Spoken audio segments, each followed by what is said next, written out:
Halo, Assalamualaikum warahmatullahi wabarakatuh. Selamat pagi, Om Swastiastu, salam sejahtera buat kita semua. Teman-teman semua, terima kasih udah hadir di acara konsolidasi nasional 4 jari ini, 1 dan 3.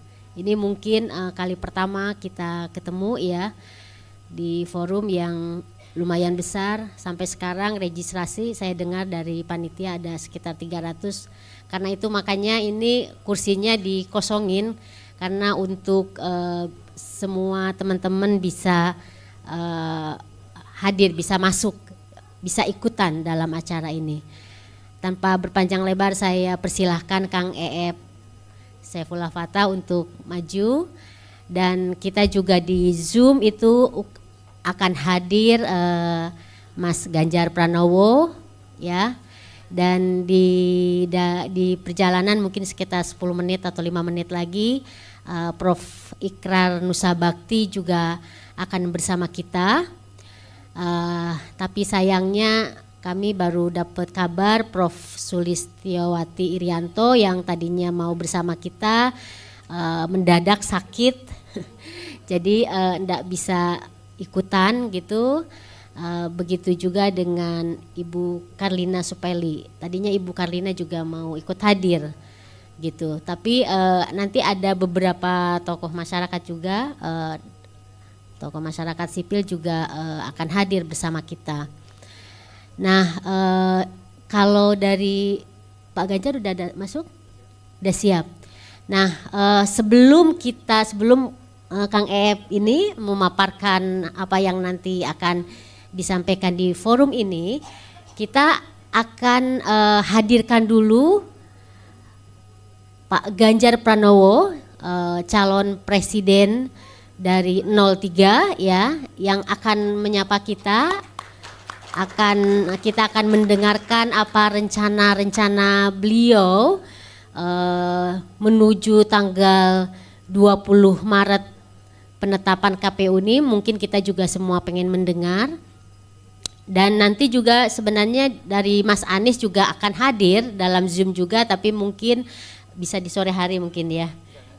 Setelah mendarat di Solo. Oh, jadi mungkin setelah Kang Eep juga setelah diskusi ini ya. Jadi masih di siang ini. Jadi kita akan mulai dengan Pak Ganjar Pranowo dulu. Persilahkan, silahkan. Belum nyala. Ya. Jadi teman-teman semua, kita tahu bahwa yang kita alami, yang kita lihat, pemilu 2024 ini merupakan pemilu yang paling brutal. Setuju enggak? Dan itu terang benderang kan, semua melihatnya, semua menyaksikannya.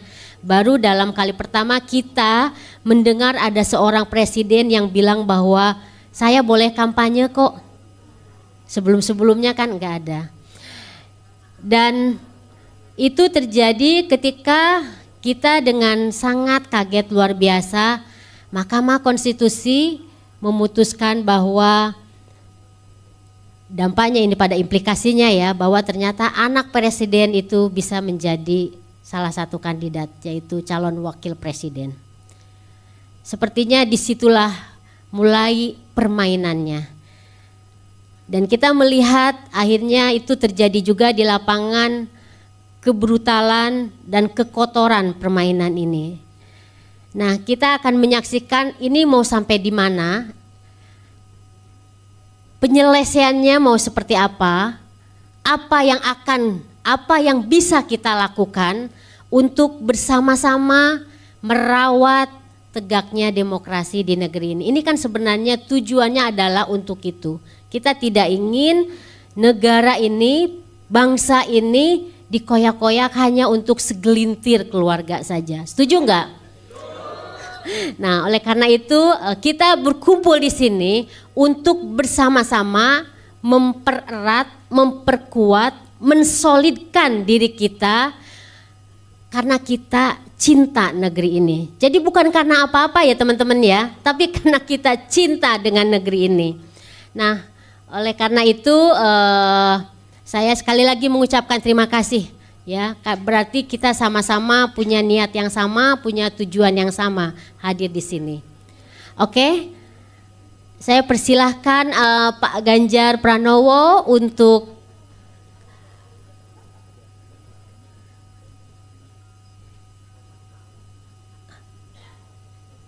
suaranya udah belum masuk ya.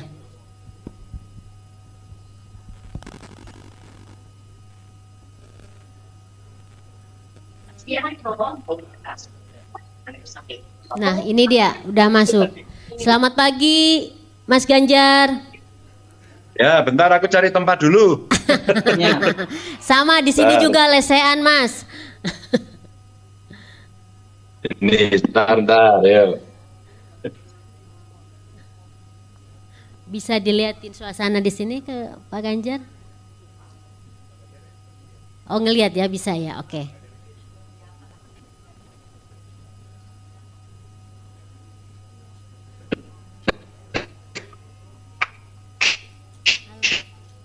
Iya, udah masuk. Iya. Hah? Iya, udah masuk. Iya, oke. Dia dengar. Dengar. Udah masuk. Hah? Loh, ke disconnect. Iya,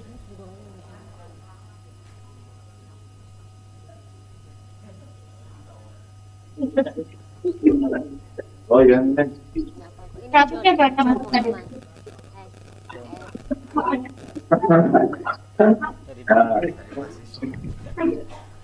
Ya, udah. Iya, masuk ya. Udah, coba. Ya, saya Pak. Dan saya ini. Udah sama Kang Ep, udah ditelepon. Kita balik-balik. Udah Pak. Karena di kampung, jadinya kayak gini. Ini internetnya ini ya. Iya. Tercoba lah. Sini, bentar. Bisa? Oke. Hah? Bisa, lagi di jalan tadi. Di jalan. Ini ya. Ya. Mantap. Mantap. Sorry ini lagi di pondok ini. Di Purbalingga ya, Mas? Iya, lagi nyadran ini.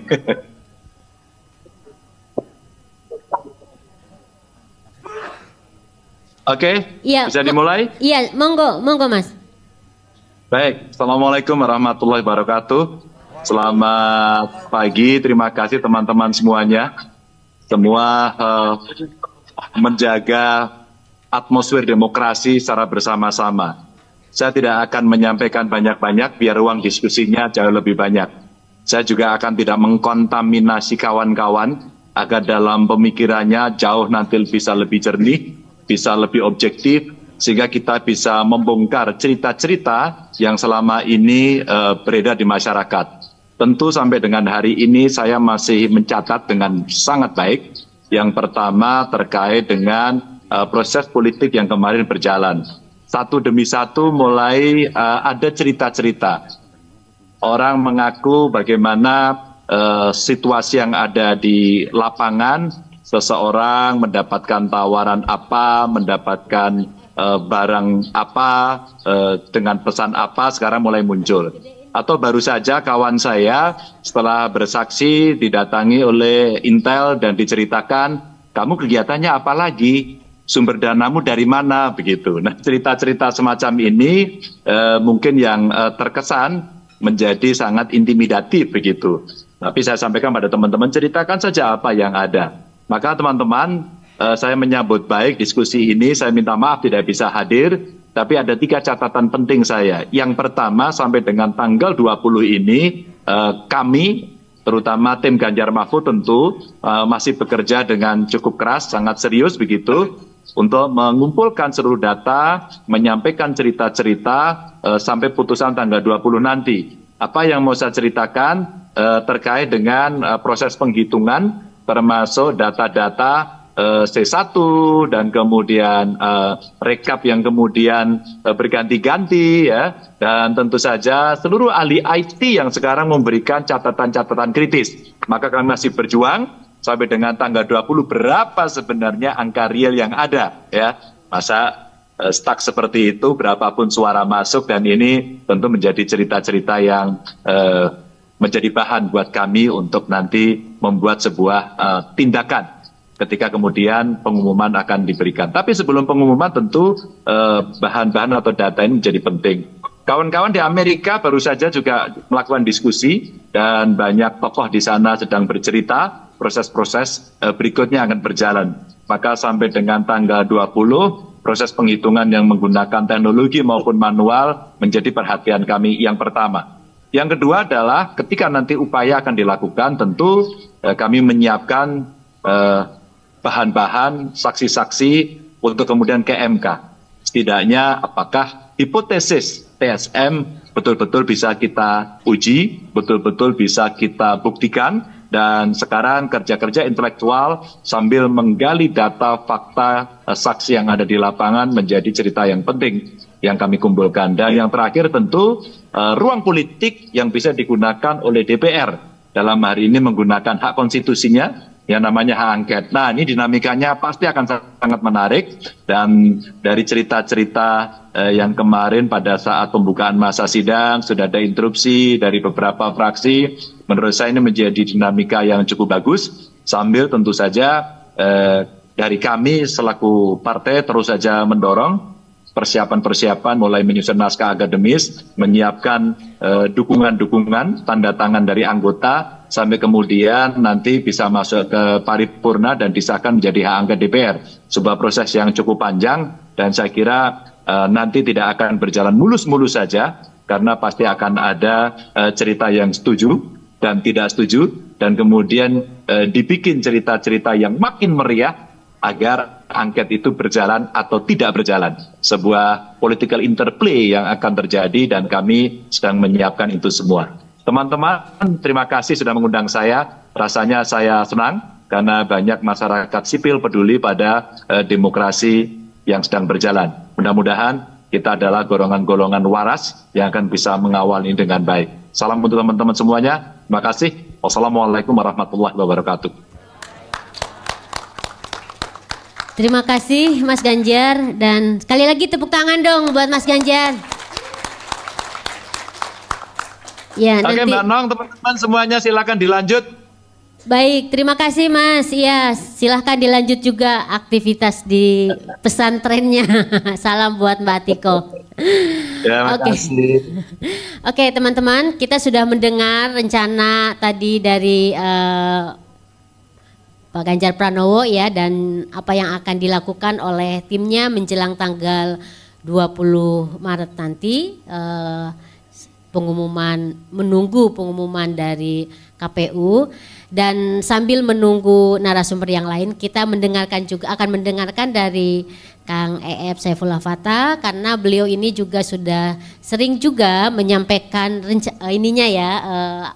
terkait pemilu 2024 ini. Tapi yang paling penting dari yang ingin kita harapkan dari Kang Ep ini adalah sebelum kita kan pengennya kita bergerak, kita tetap melakukan sesuatu yang yang penting, minimal dalam jangka pendek ini adalah misalnya sampai tanggal 20 Maret ini Kang Ep ya, sebelum disahkannya hasil Pilpres.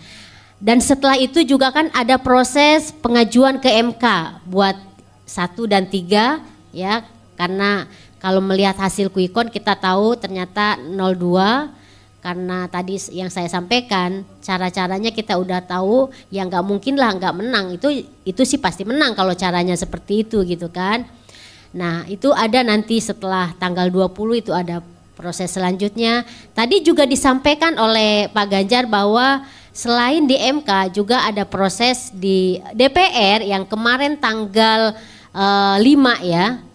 Tanggal 5 betul, tanggal 5 Februari itu sudah kita lihat bersama di rapat paripurna, hak angket itu akan diusulkan. Tapi itu juga kita bisa tahu nanti dari Kang Eep nih pemetaannya juga seperti apa nih untuk hak angket ini. Nanti sebenarnya ujungnya itu mau gimana? Akan sampai kira-kira gitu, kalau misalnya hak angket ini berhasil, itu kira-kira akan seperti apa? Ya kan? Kalau misalnya gagal nih Kang Eep, apa yang akan terjadi dengan negeri ini, maksudnya dengan kondisi demokrasi kita, ya itu. Jadi itu silahkan Kang Eep, ini penting banget pembicaraan kita kali ini. Monggo.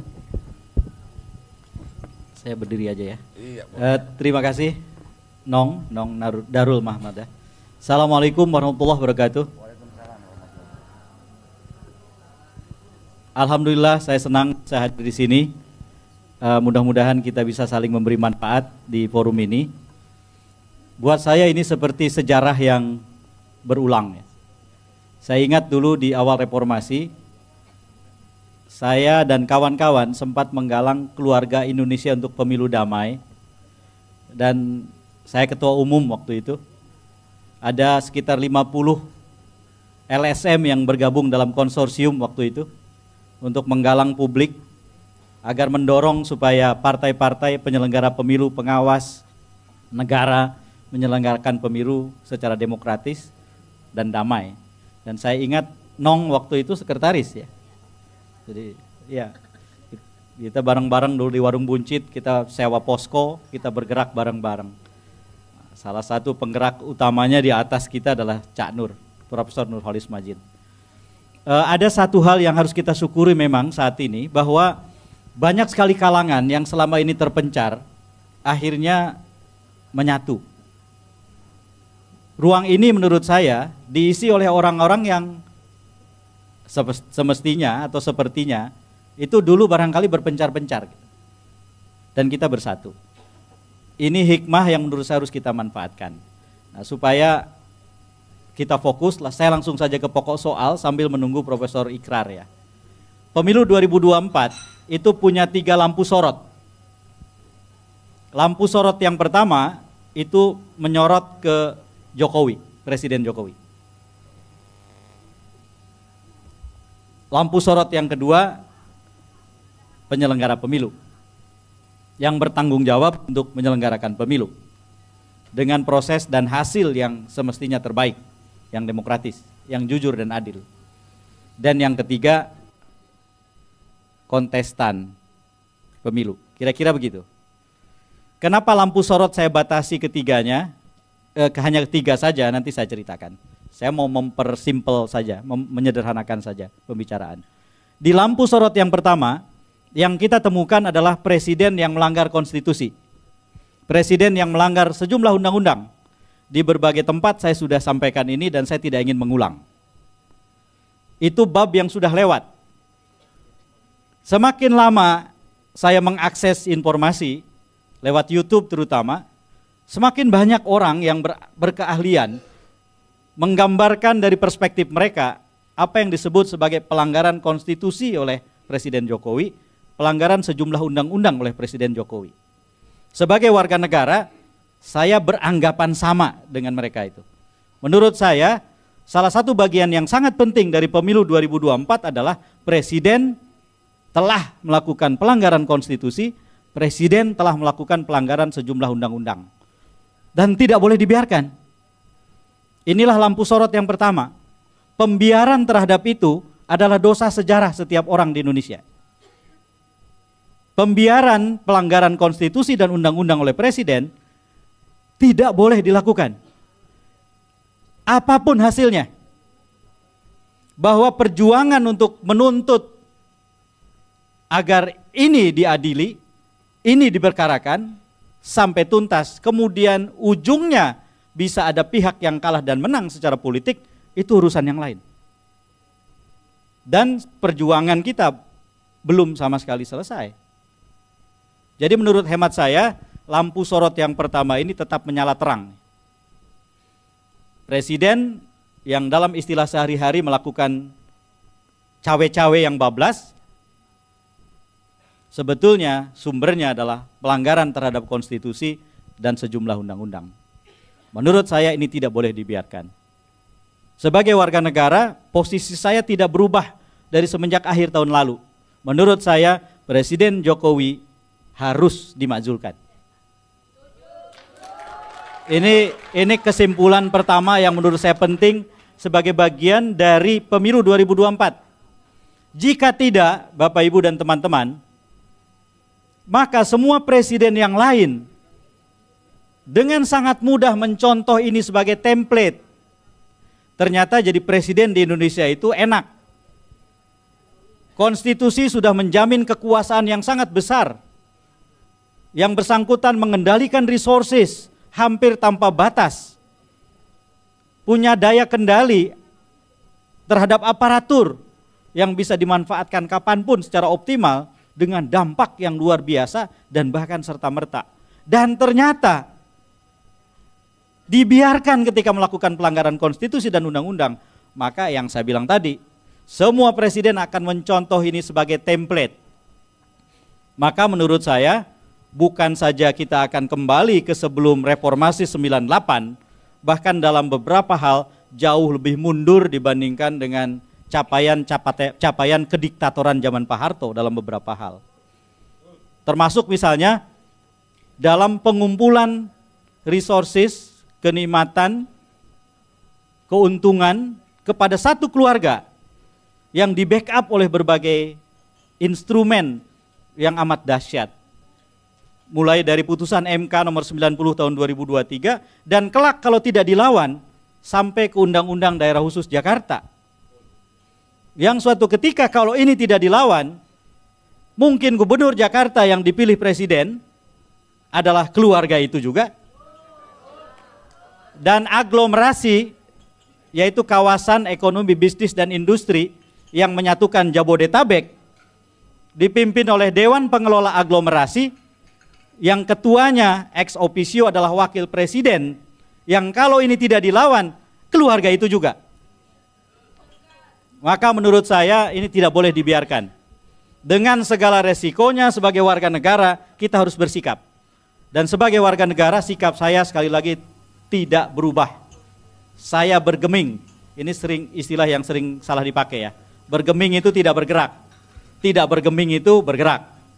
Saya bergeming dengan mengatakan bahwa presiden telah melanggar konstitusi dan sejumlah undang-undang dan karena itu harus dimakzulkan. Selamat datang Prof. Ikrar. Ini senior saya.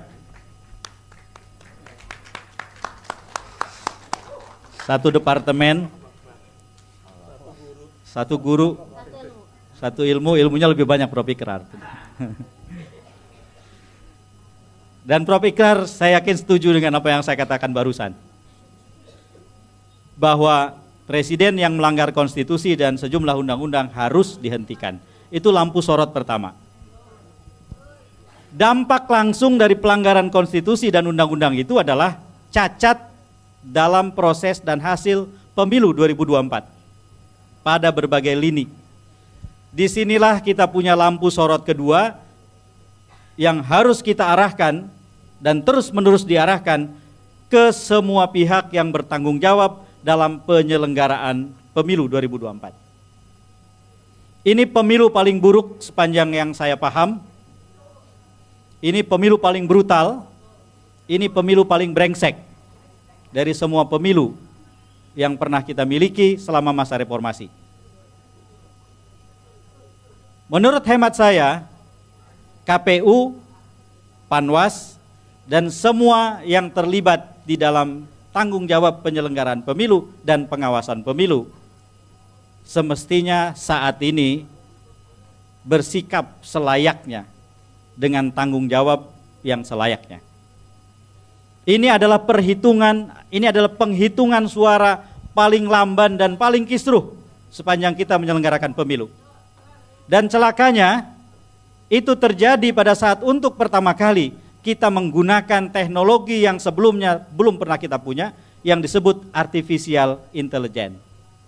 Yang dengan sangat mudah memindai C-hasil menjadi data numerik ke dalam satu aplikasi yang dengan sangat segera bisa menyelesaikan perhitungan seluruh Indonesia 823.220 TPS semestinya. Yang terjadi kemudian sampai dengan hari ini kekacauan berlapis-lapis. Saya mau ceritakan satu hal yang sekarang ini sedang terjadi berjalan. Satu data yang sedang dikumpulkan yang sebentar lagi setelah selesai, saya yakin akan bisa digunakan oleh 01 maupun 03 ketika nanti mereka akhirnya mengajukan gugatan resmi mereka ke MK. Yang saya maksud adalah ada sekelompok warga negara Indonesia di luar negeri dan di dalam negeri yang saat ini sedang bekerja keras untuk mengumpulkan bukti. Dan bukti yang terkumpul sudah sangat banyak, yaitu tentang pemalsuan C hasil. Yang terjadi adalah teman-teman ini, saya sebut saja namanya karena saya yakin yang bersangkutan juga dengan gagah berani kok melakukan ini, tidak mau bersembunyi. Teman-teman ini diinisiasi, dipelopori oleh seorang warga negara di Amerika. Saya tidak usah sebut dulu kotanya ya. Kebetulan, dalam tanda kutip, yang bersangkutan adalah salah seorang putra dari Profesor Harun Ar-Rasyid, anggota KPU kita yang pertama, almarhum. Ia adalah doktor perminyakan yang sejak tahun 96 bermukim di Amerika, bekerja di perusahaan minyak di sana, bukan ahli IT. Terus kemudian ia mencoba menelusuri TPS-TPS di Sirekap, tetapi fokus pada suara 02 yang besar-besar. Yang ditemukan adalah tanda tangan di halaman 1 C hasil dengan halaman 2 dan 3 beda-beda untuk orang yang sama. Ini bukan kecurangan ini kejahatan ini kriminal ini. Dan ini sedang dikumpulkan. Sekarang ini dalam jaringan ini bergerak banyak sekali orang yang terlibat, baik di Indonesia dan di berbagai negara. Warga-warga negara Indonesia yang ini tidak pernah terjadi sebelumnya. Jadi Bapak Ibu sekalian, jangan-jangan, kita pakai jangan-jangan dulu sementara ini ya. Jangan-jangan kerusakan, kebobrokan yang luar biasa itu bukan hanya di level teknologinya, tetapi dari sejak masih manual. Sistem penghitungan pemilu kita itu menggunakan sistem hybrid, campuran. C hasil manual, mencoblosnya manual, direkap manual di kecamatan, sejak itulah kemudian terdigitalisasi ke atas, sistem manualnya dalam rekap per tingkat ke kabupaten kota, ke provinsi, ke nasional. Jadi sistem hybridnya seperti itu. Orang pikir tadinya yang bermasalah adalah IT-nya, aplikasinya, sistemnya, baik software maupun hardware, karena berulang-ulang hardware-nya, jaringannya kan down terus. Gak masuk akal sebetulnya. Tetapi nyatanya bisa ditemukan C hasil yang halaman 1, 2, dan 3-nya tanda tangan orang yang sama beda-beda. Itu artinya pada tingkat manual pun sudah bobrok. Ini harus dibongkar, tidak boleh dibiarkan. Artinya di bawah lampu sorot yang kedua, sebetulnya kita punya penyelenggaraan pemilihan umum 2024 yang bombroknya ampun-ampunan. Kita harus jujur katakan itu. Bahasa yang terlalu melemah lembutkan, berpura-pura, eufemisme sudah tidak diperlukan hari-hari ini. Kita nggak bisa bilang Presiden kurang bertanggung jawab, nggak bisa itu, terlalu lemah lembut untuk Jokowi. Presiden melanggar konstitusi dan undang-undang. Sudah.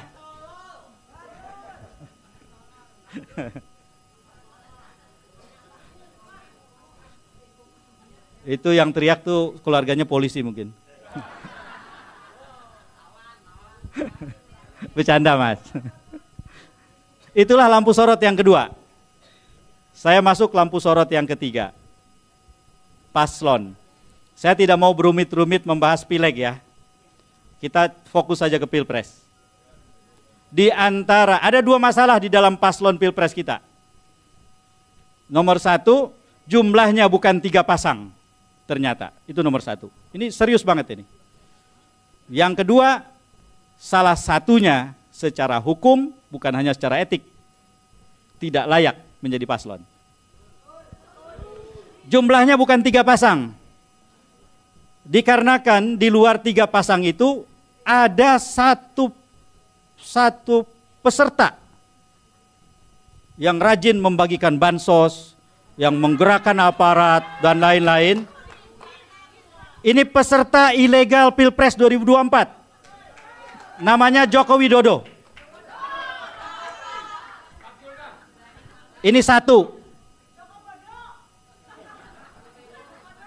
Satu lagi masalahnya adalah 02 dari sejak awal sudah tidak bisa diterima secara hukum sebagai peserta.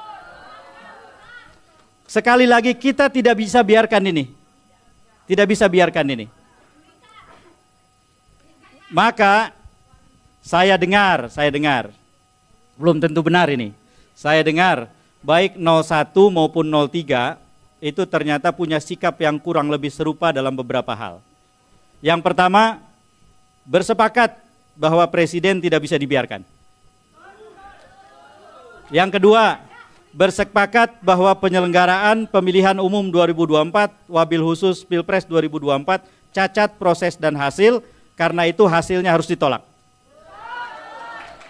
Dan yang ketiga, bersepakat bahwa paslon yang tidak memenuhi syarat hukum tadi, yang keberadaannya melanggar kaidah hukum tadi, maka harus didiskualifikasi.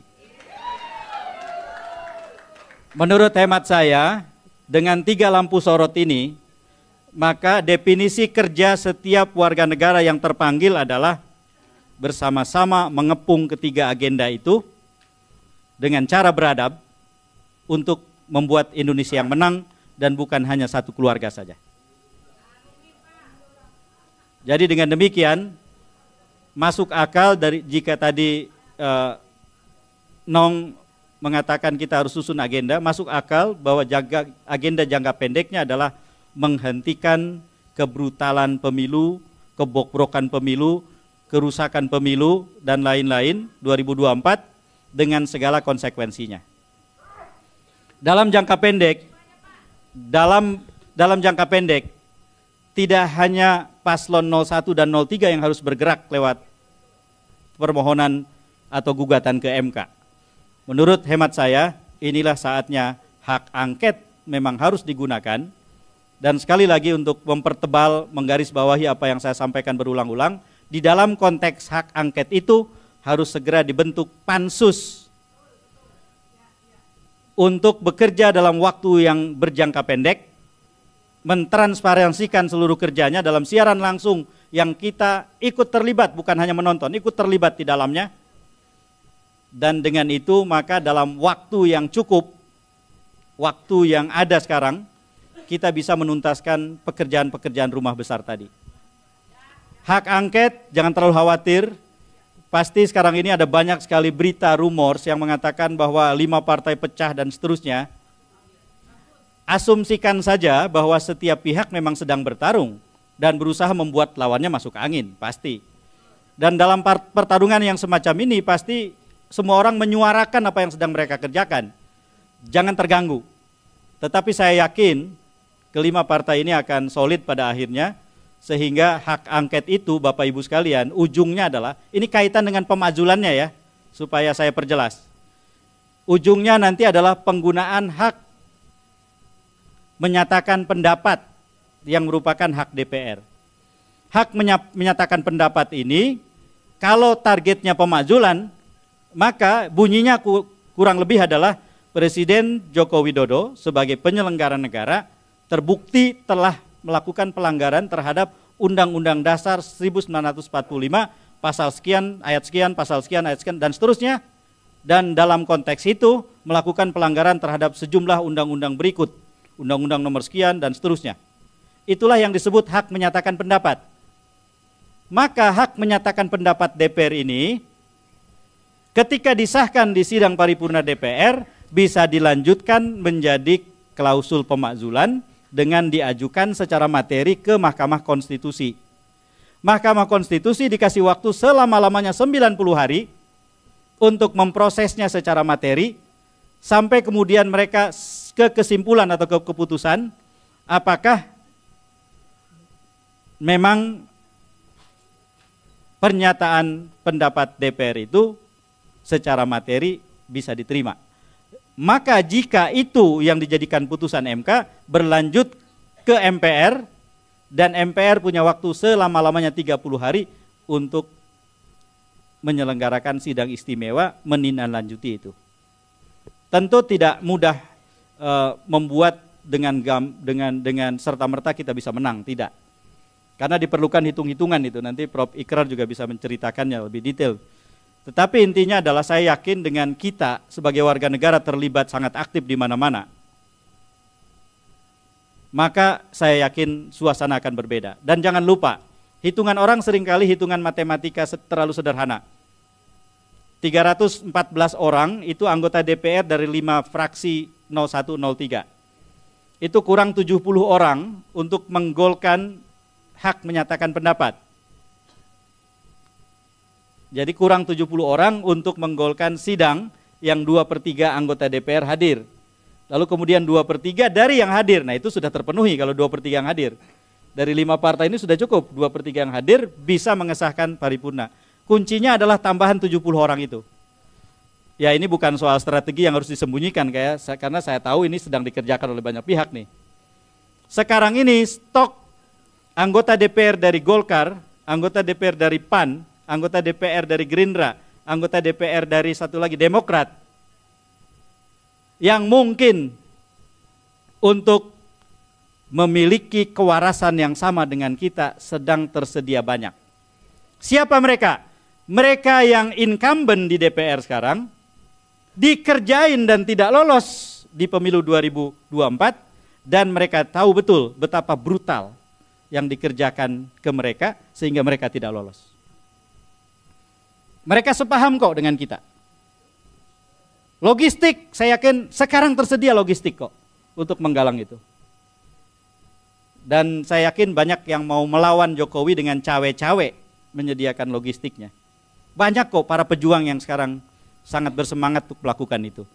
Jadi Bapak Ibu sekalian, pelihara semangat, terus optimis, berbaik sangka sama proses dan hasil, bahwa ini akan berujung sesuai dengan yang kita targetkan. Indonesia menang, demokrasi selamat. Dan pansus yang nanti dibentuk di dalam kerangka hak angket itu, beberapa ketentuannya membuat itulah pilihan yang terbaik. Nomor 1, pansus ketika disahkan oleh rapat paripurna DPR sudah ditentukan rentang waktu bertugasnya. Jangan dibikin panjang, karena akan lewat nanti masa waktunya. Yang kedua, anggotanya paling banyak 30 orang. Ini menurut aturan. Proporsional dari semua fraksi mewakili lintas komisi. Ini yang penting. Kepemimpinannya terdiri dari 1 orang ketua dengan sebanyak-banyaknya 3 wakil yang dipilih sebagai paket. Dipilih sebagai paket. Maka paket 5 partai ini yang pasti menang. Tidak mungkin paket 4 partai yang di seberang sana. Pada saat paket pemimpin pansus ini bekerja, pimpinan pansuslah yang punya kewenangan untuk mengetokkan palu apakah sidang-sidang pansus terbuka untuk umum atau tidak. Maka diketoklah sidang terbuka untuk umum. Kalau katakanlah 12 hari pansus bekerja, 12 hari, 12 kali 24 jam siaran langsung televisi isinya pansus. Menteri-menteri dipanggil. Di dalam kerja pansus itu kalau hak angket maka akan ada 2 kelompok orang yang dipanggil. 1, penyelenggara negara. Presiden dipanggil, para menteri dipanggil. Semua yang dianggap perlu diminta penjelasan dipanggil. Panglima TNI dipanggil, Kapolri dipanggil. Yang selebihnya saksi. Ketua KPU dipanggil sebagai saksi, Ketua Panwas dipanggil sebagai saksi, Bawaslu maksudnya. Lalu kemudian masyarakat sipil, anggota-anggotanya, eksponennya, pemimpin gerakannya bisa dipanggil, ahli hukum tata negara bisa dipanggil, Prof. Ikrar bisa dipanggil sebagai saksi. Semua untuk membuka semua kebobrokan itu di atas meja, maka proses di MK itu paralel berjalan bersamaan dengan proses di DPR. Itulah yang sedang kita perjuangkan. Tantangannya pasti besar, mereka masih punya resources, bahkan mereka sudah menyusun kabinet dan lain-lain. Kita tidak pernah tahu hari esok. hanya Tuhan yang tahu. Kita tidak bisa mendahului takdir. Dan saya masih percaya, selama hasil perhitungan suara belum selesai dan semua proses yang saya ceritakan belum selesai, pemilu 2024 belum selesai. Sehingga ujungnya termasuk siapa yang menang dan kalah belum bisa kita tentukan. Dan karena itu mari kita terlibat di dalamnya, tidak menjadi penonton karena kita bukan penonton. Dan dengan cara itu mari kita selamatkan Indonesia, kita selamatkan demokrasi dengan cara memenangkan Indonesia. Dan kita kalahkan keluarga itu. Rasanya dosa besar, dosa sejarah yang sangat besar kalau akhirnya yang menang keluarga itu dan kita yang berjuang untuk Indonesia yang harus kalah. Kita akan amat sangat menyesal dalam waktu yang panjang jika itu terjadi. Supaya kita tidak menyesal, jangan jadi penonton, mari bergerak bersama-sama. Siap Bapak Ibu? Baik, wallahul muwaffiq ila aqwamit thoriq. Assalamualaikum warahmatullahi wabarakatuh.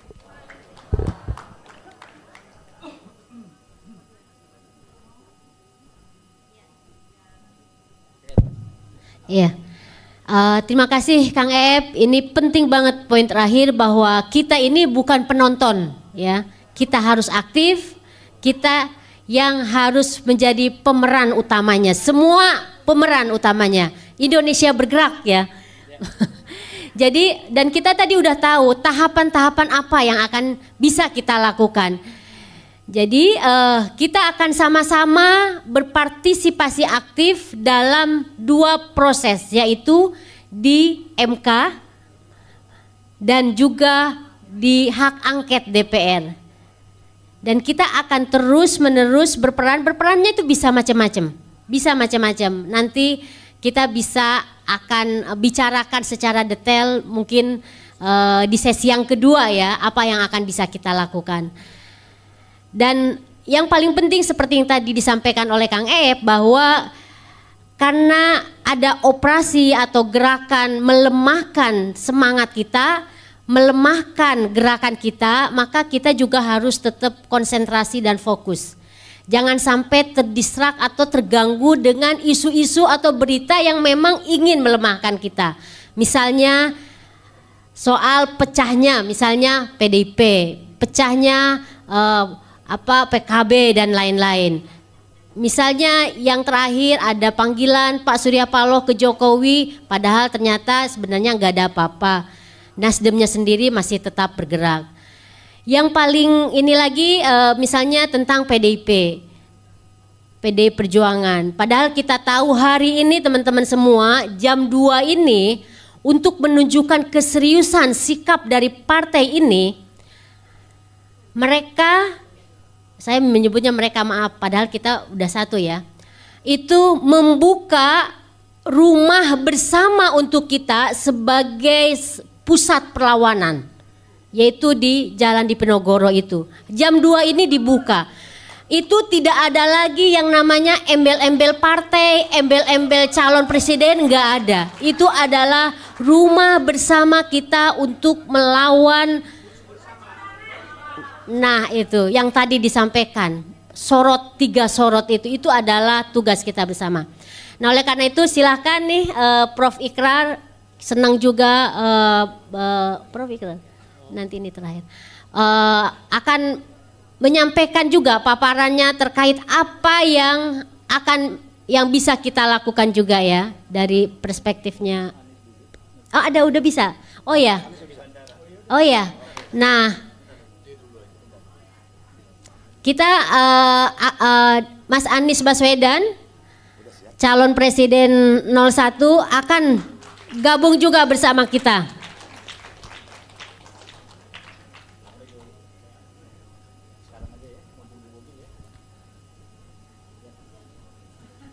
Linknya udah di ini, link zoomnya.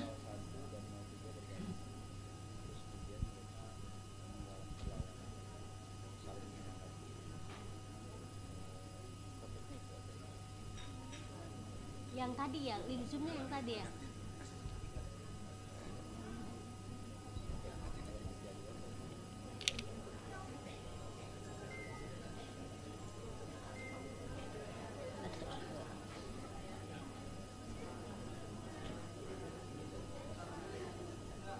Kalau hidup sama begini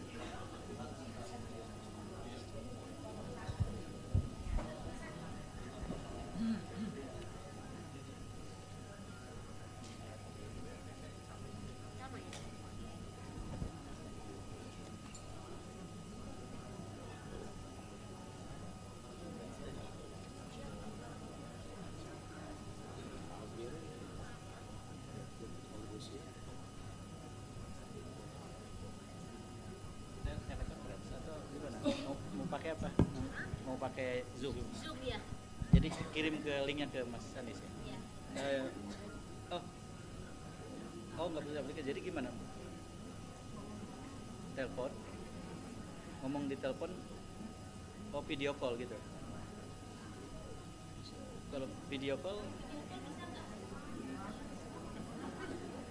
WA call ke sini juga nggak bisa ditonton sama mereka. Jadi suara aja.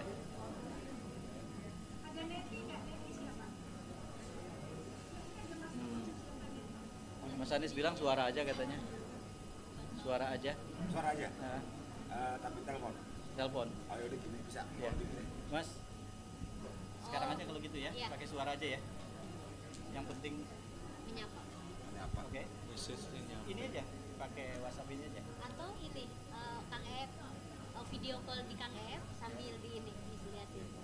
Kecil banget. Oh kecil. Biar Mas Anies bisa lihat juga. Ya udah. Ini aja ya, langsung aja sekarang. Ya.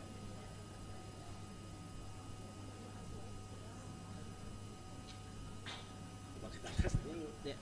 Bisa. Pakai pilihnya Mas. Ini saya sudah buka speaker, Mas Anies. Ini ya, langsung bicara ya. Silakan. Oke. Assalamualaikum warahmatullahi wabarakatuh. Waalaikumsalam warahmatullahi wabarakatuh.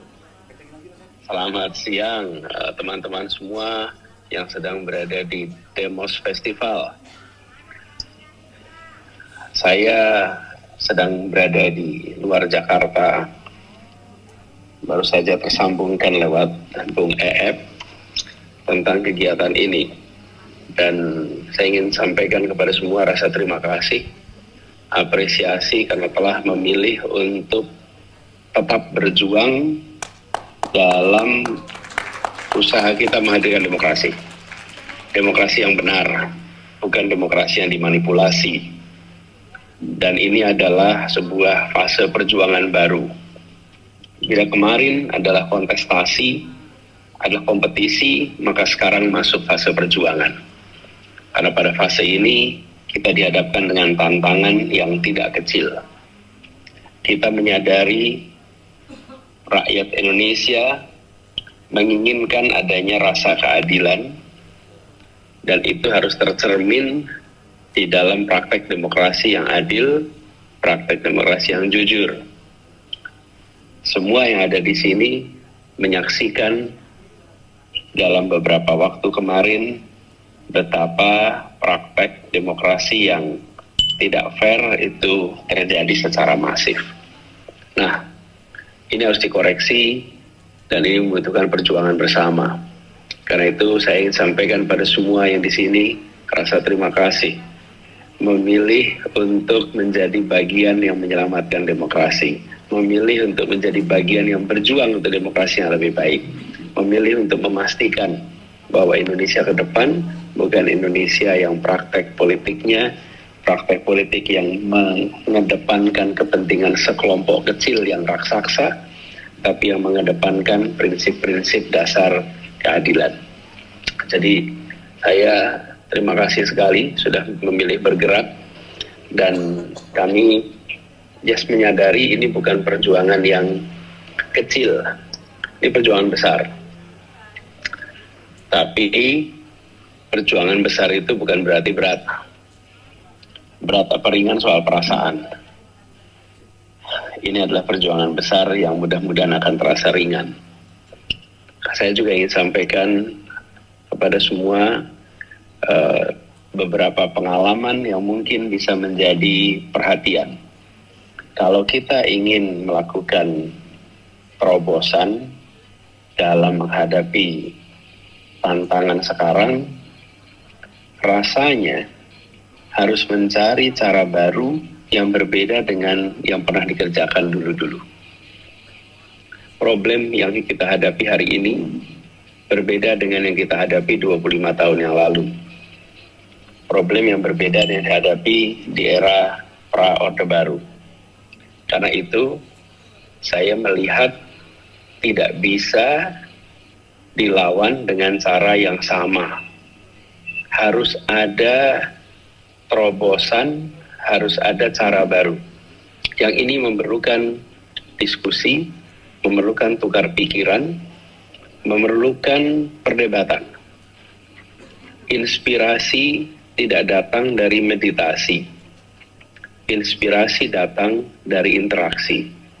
Dan berinteraksinya orang-orang yang memilih untuk melakukan perubahan, tidak membiarkan praktek seperti ini melenggang tak ditantang, interaksi ini akan memunculkan terobosan. Karena itu kalau saya boleh menitipkan harapan saya adalah thinking the unthinkable. Memikirkan yang tak terfikirkan. Mencari cara baru, mencari jalan baru untuk mengubah kondisi sekarang. Untuk melakukan sebuah perlawanan atas permainan-permainan yang kita saksikan masif kemarin. Nah, ini tidak bisa dengan cara-cara lama. Tapi apa caranya, ini harus dipikirkan sama-sama. Mudah-mudahan di dalam festival ini bisa terjadi interaksi, tukar pikiran, tukar gagasan, tukar pengalaman yang menghasilkan cara baru. Ini sebuah harapan. Karena kita semua punya concern yang sama, tapi juga di sisi lain kita tahu bahwa menghadapi kondisi seperti ini tidak bisa konvensional. Jadi teman-teman semua, mudah-mudahan acara ini berjalan dengan baik. Pesan selamatkan demokrasi harus digaungkan. Pesan untuk gembira melawan harus dibangunkan.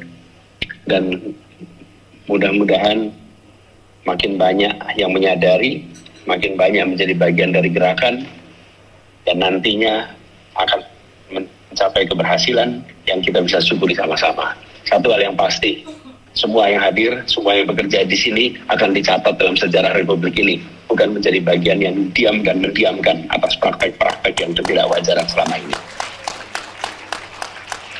Kita semua yang hadir di sini boleh berbangga, kita bukan bagian yang diam dan tidak akan pernah mendiamkan. Ini catatan yang harus diingat oleh semuanya. Selamat, salam hangat, salam hormat, salam perjuangan. Terima kasih. Assalamualaikum warahmatullahi wabarakatuh. Iya, terima kasih Mas Anies atas nama teman-teman di sini.